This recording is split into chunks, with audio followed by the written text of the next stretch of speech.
Good morning guys. तो हमारी morning कुछ ऐसी होती है, सुबह उठते ही सबसे पहले बेबी के साथ थोड़ा सा cuddle time. And honestly I think this is my favourite part of the morning. कभी कभी ना अलार्म से उठना तो बिल्कुल पसंद नहीं होता, बट बेबी के साथ ऐसे थोड़ी देर बेड पे रहना, उसके साथ लिटिल कडल्स, उसके क्यूट सी स्माइल, बस मूड ऑटोमेटिकली बहुत अच्छा हो जाता है।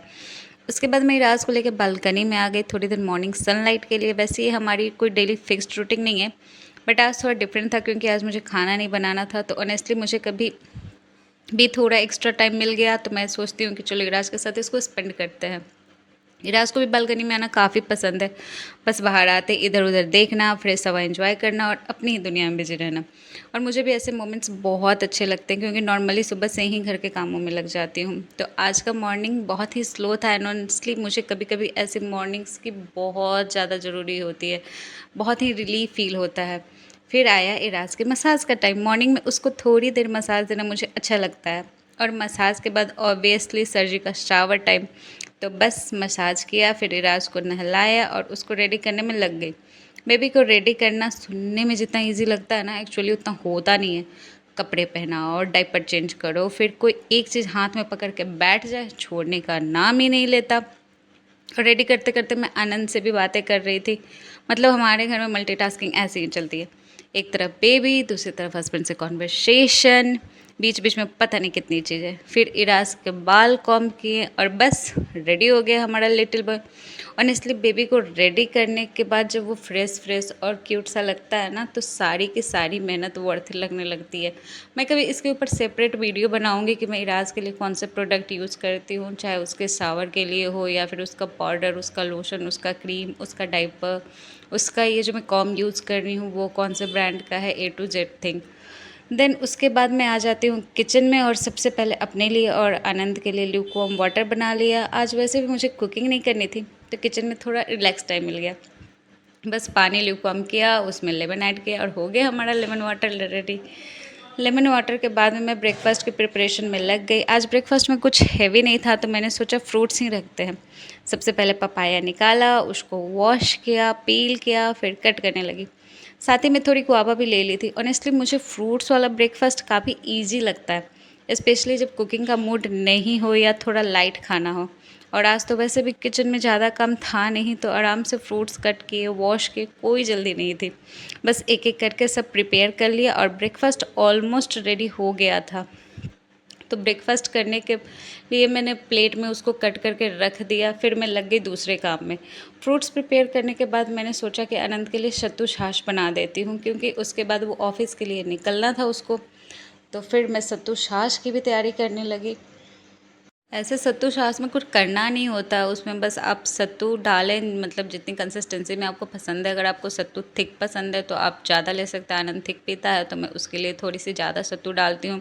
साथ में दही डालें, काला नमक डालें और एक सत्तू का पाउडर आता है जो कि वो आप घर पे बना सकते हैं। मैंने घर पे ही बनाया है। कुछ नहीं होता उसमें, जस्ट रोस्टेड जीरा, हींग, रोस्टेड रेड चिली और साथ में काला नमक ऐड करके आप उसको सत्तू के ऊपर डाल सकते हैं। आनंद को नहीं पसंद तो मैंने छोड़ दिया।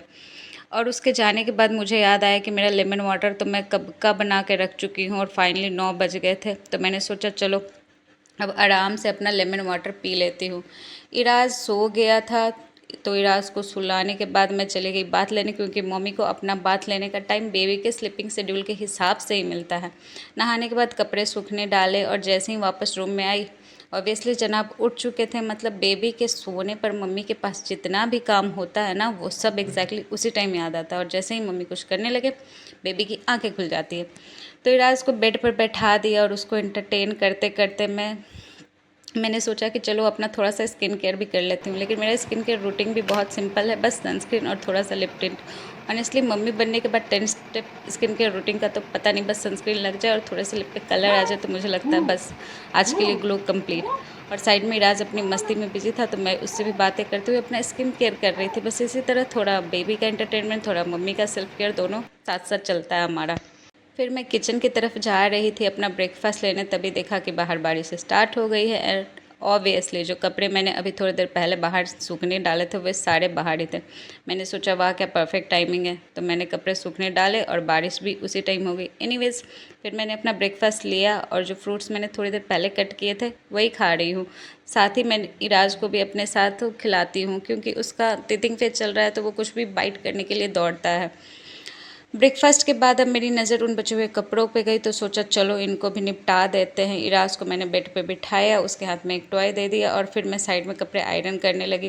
वैसे आनंद अपने ऑफिस वेयर क्लॉथ्स तो बाहर ही आयरन करवा लेता है क्योंकि ऑब्वियसली ऑफिस के कपड़े थोड़े प्रॉपरली प्रेस्ड होने चाहिए, लेकिन घर के कपड़े जैसे टी शर्ट्स, हैंकी, बाकी डेली वेयर्स मैं घर पर ही आयरन कर लेती हूँ।